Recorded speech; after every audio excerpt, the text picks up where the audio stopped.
Muhammad Ali was a heavyweight boxing champion with an impressive 56-win record.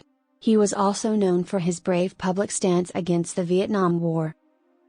Muhammad Ali was a boxer, philanthropist and social activist who is universally regarded as one of the greatest athletes of the 20th century. Ali became an Olympic gold medalist in 1960 and the world heavyweight boxing champion in 1964. Following his suspension for refusing military service, Ali reclaimed the heavyweight title 2 more times during the 1970s, winning famed bouts against Joe Frazier and George Foreman along the way. Diagnosed with Parkinson's disease in 1984, Ali devoted much of his time to philanthropy, earning the Presidential Medal of Freedom in 2005. Ali was born on January 17, 1942, in Louisville, Kentucky. His birth name was Cassius Marcellus Klay Jr. At an early age, young Klay showed that he wasn't afraid of any bout, inside or outside of the ring. Growing up in the segregated South, he experienced racial prejudice and discrimination firsthand. At the age of 12, Klay discovered his talent for boxing through an odd twist of fate. After his bike was stolen, Klay told a police officer, Joe Martin, that he wanted to beat up the thief. "Well, you better learn how to fight before you start challenging people," Martin reportedly told him at the time. In addition to being a police officer, Martin also trained young boxers at a local gym.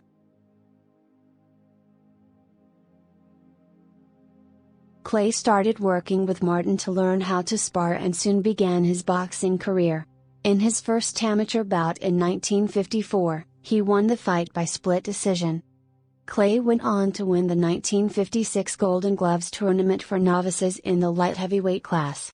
3 years later, he won the National Golden Gloves Tournament of Champions, as well as the Amateur Athletic Union's national title for the light heavyweight division.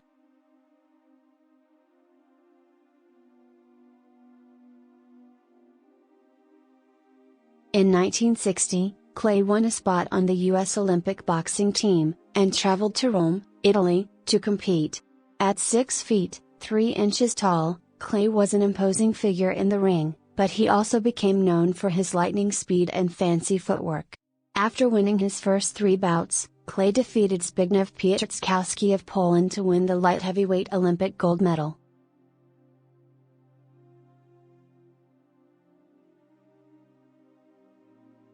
After his Olympic victory, Klay was heralded as an American hero.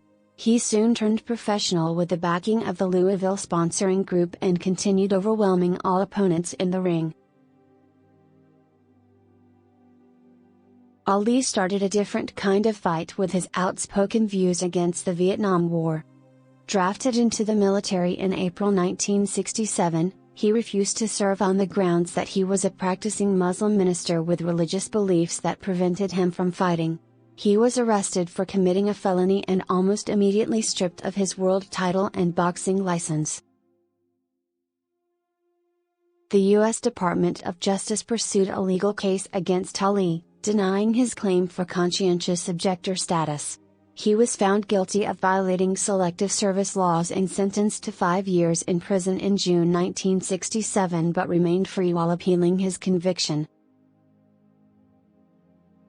Unable to compete professionally in the meantime, Ali missed more than 3 prime years of his athletic career. Ali returned to the ring in 1970 with a win over Jerry Quarry, and the U.S. Supreme Court eventually overturned the conviction in June 1971.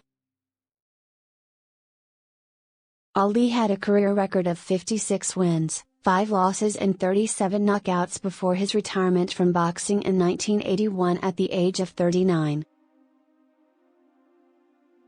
Often referring to himself as the greatest, Ali was not afraid to sing his own praises. He was known for boasting about his skills before a fight and for his colorful descriptions and phrases.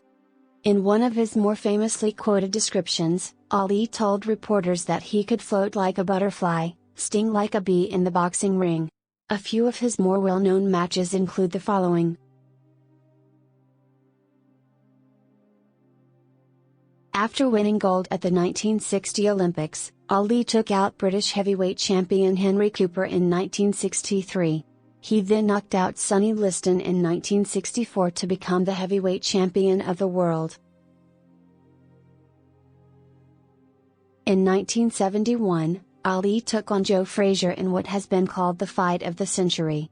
Frazier and Ali went toe-to-toe for 14 rounds before Frazier dropped Ali with a vicious left hook in the 15th.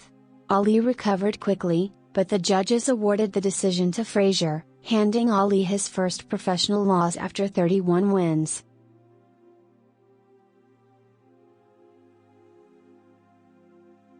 After suffering a loss to Ken Norton, Ali beat Frazier in a 1974 rematch. In 1975, Ali and Frazier locked horns again for their grudge match in Quezon City, Philippines. Dubbed the Thriller in Manila, the bout nearly went the distance, with both men delivering and absorbing tremendous punishment. However, Frazier's trainer threw in the towel after the 14th round, giving the hard-fought victory to Ali. Another legendary Ali fight took place in 1974 against undefeated heavyweight champion George Foreman. Billed as the Rumble in the Jungle, the bout was organized by promoter Don King and held in Kinshasa, Zaire. For once, Ali was seen as the underdog to the younger, massive Foreman, but he silenced his critics with a masterful performance. He baited Foreman into throwing wild punches with his rope-a-dope technique, before stunning his opponent with an 8th-round knockout to reclaim the heavyweight title. After losing his title to Leon Spinks in February 1978, Ali defeated him in a September 1978 rematch, becoming the first boxer to win the heavyweight championship 3 times. Larry Holmes. Following a brief retirement, Ali returned to the ring to face Larry Holmes in 1980 but was overmatched against the younger champion. Following one final loss in 1981, to Trevor Berbick, the boxing great retired from the sport at age 39. Ali was married 4 times and had 9 children, including 2 children he fathered outside of marriage. Ali married his first wife, Sanji Roi, in 1964. They divorced after 1 year when she refused to adopt the Nation of Islam dress and customs. Ali married his second wife, 17-year-old Belinda Boyd, in 1967. Boyd and Ali had 4 children together: Mariam, born in 1969, Jamila and Liban, both born in 1970, and Muhammad Ali Jr., born in 1972. Boyd and Ali divorced in 1976.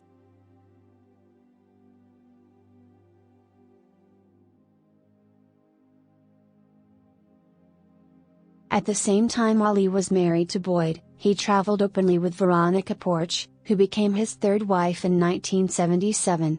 The pair had 2 daughters together, including Layla Ali, who followed in Ali's footsteps by becoming a champion boxer. Porch and Ali divorced in 1986. Ali married his 4th and final wife Yolanda, Lonnie, in 1986. The pair had known each other since Lonnie was just 6 and Ali was 21, their mothers were best friends and raised their families on the same street. Ali and Lonnie couple remained married until his death and had 1 son together, Asad. In 1984, Ali announced that he had Parkinson's disease, a degenerative neurological condition. Despite the progression of Parkinson's and the onset of spinal stenosis, he remained active in public life. Ali raised funds for the Muhammad Ali Parkinson Center in Phoenix, Arizona. And he was on hand to celebrate the inauguration of the first African American president in January 2009, when Barack Obama was sworn into office.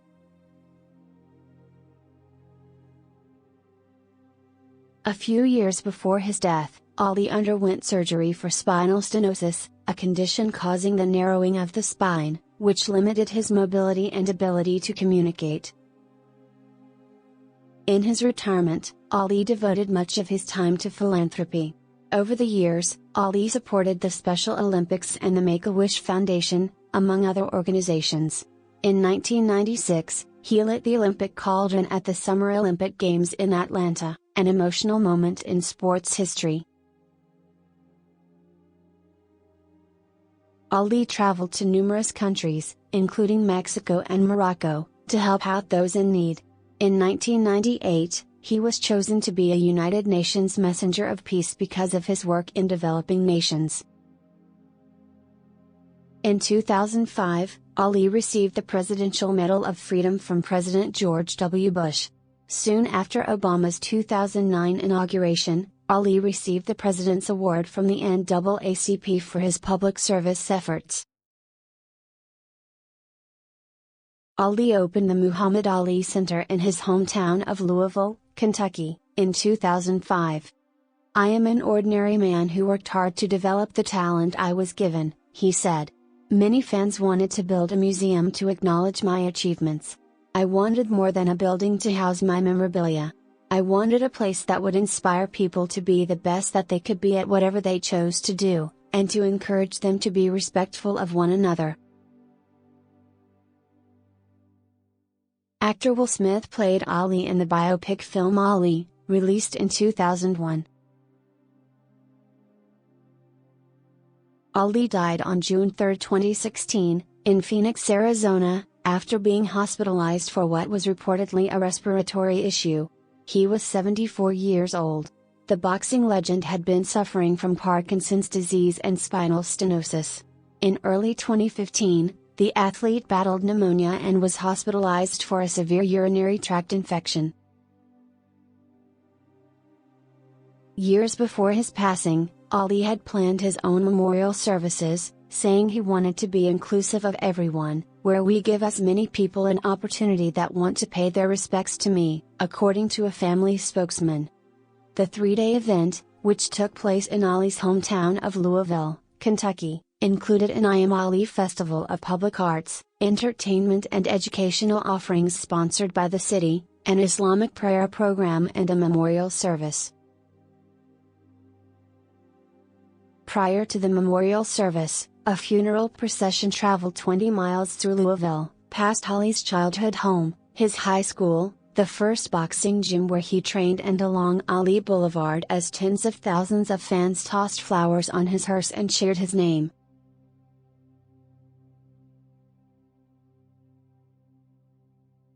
The champ's memorial service was held at the KFC Yum Center Arena with close to 20,000 people in attendance. Speakers included religious leaders from various faiths, Atala Shabazz, Malcolm X's eldest daughter, broadcaster Bryant Gumbel, former President Bill Clinton, comedian Billy Crystal, Ali's daughters Mariam and Rashida, and his widow Lonnie. Muhammad indicated that when the end came for him, he wanted us to use his life and his death as a teaching moment for young people, for his country and for the world, Lonnie said. In effect, he wanted us to remind people who are suffering that he had seen the face of injustice. That he grew up during segregation, and that during his early life he was not free to be who he wanted to be. But he never became embittered enough to quit or to engage in violence. Former President Clinton spoke about how Ali found self-empowerment. "I think he decided, before he could possibly have worked it all out, and before fate and time could work their will on him, he decided he would not ever be disempowered. He decided that not his race nor his place, the expectations of others, positive, negative or otherwise, would strip from him the power to write his own story."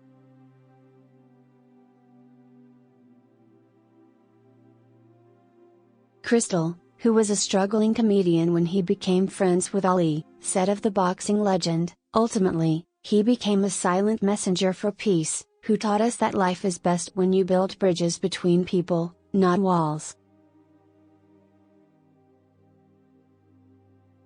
"You have inspired us and the world to be the best version of ourselves," Rashida Ali spoke to her father. "May you live in paradise free from suffering. You shook up the world in life, now you're shaking up the world in death. Now you are free to be with your Creator. We love you so much, Daddy. Until we meet again, fly butterfly, fly."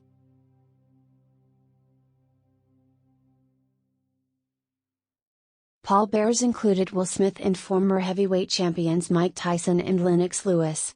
Ali was buried at the Cave Hill National Cemetery in Louisville.